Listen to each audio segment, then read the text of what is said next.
हम बताएंगे दो शब्दों के बारे में, need to, having to. Need to का अर्थ होता है जरूरत है, आवश्यकता है। हैविंग टू का अर्थ है करना पड़ रहा है। तो जिन सेंटेंसेस में हिंदी में हमें आवश्यकता है, जरूरत है, ये सेंटेंस आता है, ये शब्द आते हैं, तो नीड टू का प्रयोग किया जाता है। और करना पड़ रहा है में हैविंग टू का प्रयोग किया जाता है। नीड टू, हैविंग टू दोनों के बाद ही वर्ब की फर्स्ट फॉर्म का प्रयोग किया जाता है। देखें, मैंने सभी के स्ट्रक्चर लिखे हैं, अफर्मेटिव, नेगेटिव, इंटेरोगेटिव, WH वाले interrogative. Need to, having to, positive sentence का यानी अफर्मेटिव सेंटेंस का स्ट्रक्चर देखें। सबसे पहले सब्जेक्ट, उसके बाद नीड, उसके बाद टू, फिर वर्ब की फर्स्ट फॉर्म, उसके बाद ऑब्जेक्ट। ध्यान रहे, सभी सब्जेक्ट्स के साथ नीड टू का प्रयोग होता है। नीड में एस नहीं लगेगा। जैसे ही, शी, इट और नाम के साथ हम क्रिया में एस का प्रयोग करते हैं, इसमें नहीं होगा। ही, शी, इट जैसे प्रेजेंट इंडेफिनिट है, ही, शी, इट के साथ क्रिया में एस या ईएस का प्रयोग करते हैं, इसमें नीड्स नहीं होगा। सभी कर्ताओं के साथ singular, plural, I, we, you, they, plural, he, she, it और नाम सबके साथ नीड टू आएगा। देखें sentence, you need to learn English. तुम्हें अंग्रेजी सीखने की आवश्यकता है। I need to learn English, मुझे अंग्रेजी सीखने की आवश्यकता है। They need to learn English, उन्हें अंग्रेजी सीखने की आवश्यकता है। She need to learn English, उसे अंग्रेजी सीखने की आवश्यकता है। Mohan need to learn English, Mohan को अंग्रेजी सीखने की आवश्यकता है। कोई भी नाम हो सकता है। तो इस तरीके से इसका प्रयोग करेंगे। नेगेटिव सेंटेंस में कोई खास बात नहीं है, नीड के बाद नॉट लग जाएगा, उसके बाद टू आएगा। Subject, need, not, to, verb की first form, object. You need not to learn English, तुम्हें अंग्रेजी सीखने की आवश्यकता नहीं है। I need not to learn English, मुझे अंग्रेजी सीखने की आवश्यकता नहीं है। अब देखें इंटेरोगेटिव सेंटेंस, ये नेगेटिव था। अब इसमें देखें इंटेरोगेटिव का फार्मूला क्या होगा। सबसे पहले डू या डज का प्रयोग हुआ, ये ध्यान रहे, डू या डज का प्रयोग होता है। उसके बाद सब्जेक्ट, उसके बाद नीड, उसके बाद टू, वर्ब की फर्स्ट फॉर्म और ऑब्जेक्ट। डू या डज का प्रयोग होता है। तो डज किसके साथ होगा? ही, शी, इट और नाम के साथ। और डू का प्रयोग आई, वी, यू, दे और प्लूरल के साथ। आई, वी, यू, दे और प्लूरल कर्ता के साथ। Do you need to learn English, क्या तुम्हें अंग्रेजी सीखने की जरूरत है, आवश्यकता है? तो कोई भी कर्ता हो सकता है, लेकिन इसमें थोड़ा सा बदलाव होगा। आई, वी, यू, दे इनके साथ डू प्रारंभ में आएगा और ही, शी, इट और नाम के साथ डज प्रारंभ में आएगा। अब देखें, जो WH वाले यानी क्वेश्चन वर्ड्स के साथ जोड़ते हैं, जैसे व्हेन है, वाई है, हाउ है। देखें, वाई, व्हेन, हाउ, ये स्ट्रक्चर देखें इसका। वाई, व्हेन, हाउ, इस शुरू में लगेगा इनमें से एक। डू या डज का प्रयोग होगा, सब्जेक्ट लगेगा, नीड, फिर उसके बाद टू, फिर वर्ब की फर्स्ट फॉर्म, उसके बाद ऑब्जेक्ट। देखें, why do I need to learn English, मुझे अंग्रेजी सीखने की क्या आवश्यकता है, मुझे अंग्रेजी सीखने की क्या आवश्यकता है। इसमें क्वेश्चन मार्क लगाना ना भूलें, क्वेश्चन मार्क अवश्य लगेगा। Why do I need to learn English, मुझे अंग्रेजी सीखने की क्या आवश्यकता है। क्यों आवश्यकता है, क्या नहीं, क्यों आवश्यकता है। वाई शब्द की हिंदी होती है क्यों, मुझे अंग्रेजी सीखने की क्यों आवश्यकता है। अब है अगला हैविंग टू। हैविंग टू का प्रयोग कैसे होता है, स्ट्रक्चर के साथ बता रहा हूं मैं। इज, एम, आर कर्ता के अनुसार होता है। आई के साथ तो हमेशा एम आता है, आप जानते हैं।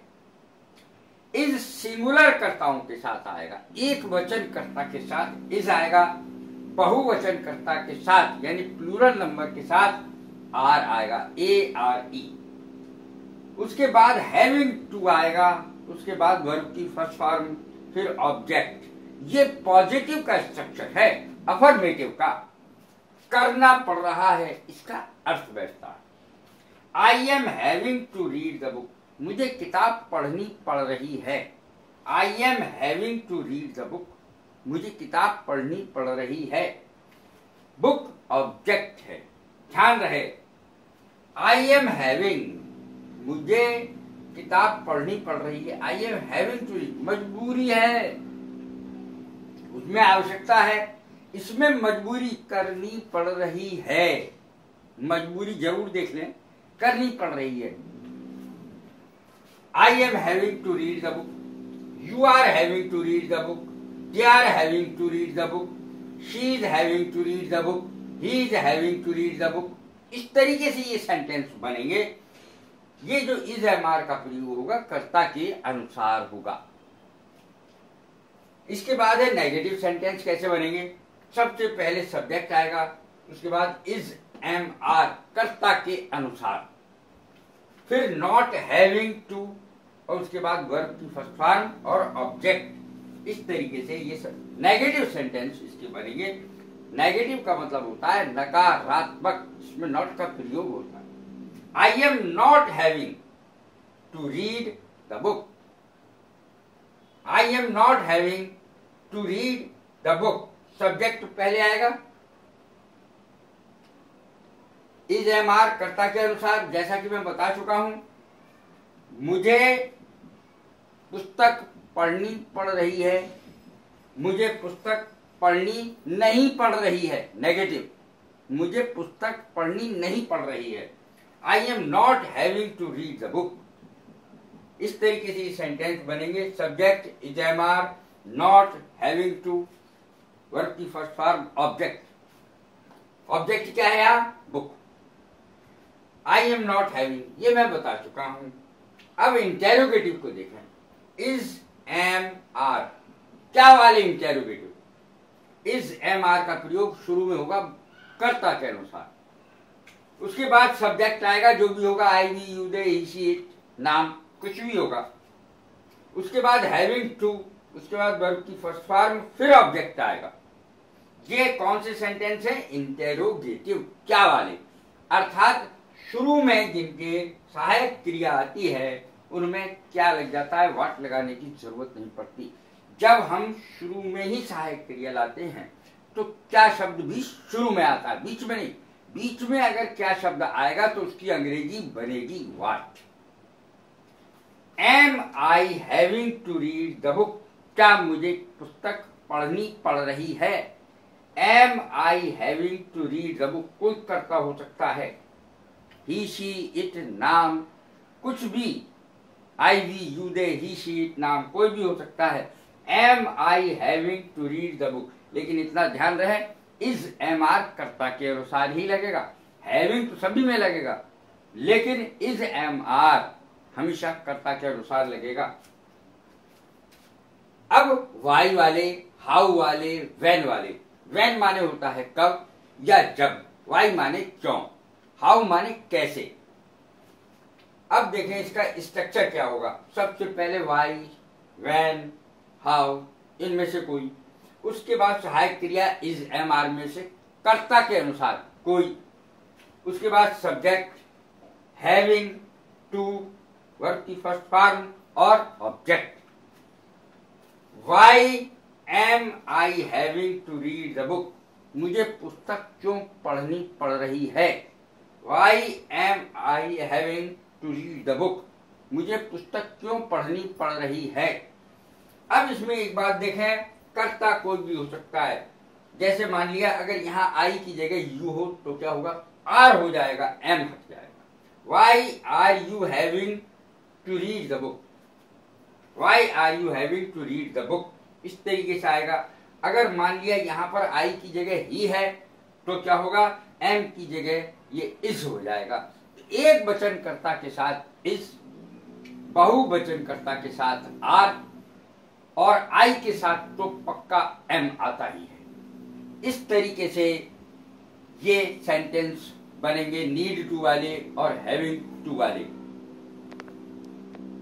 अब मैं आपको एक कोटेशन बताऊंगा, बहुत अच्छा कोटेशन है। If you want to shine like a sun you will have to burn like a sun. अर्थात यदि आप सूर्य के समान चमकना चाहते हैं तो सबसे पहले सूर्य के समान जलना भी होगा। कैसी लगी ये मेरी वीडियो? लाइक करें, शेयर करें, सब्सक्राइब करें। God bless you. Thank you very much.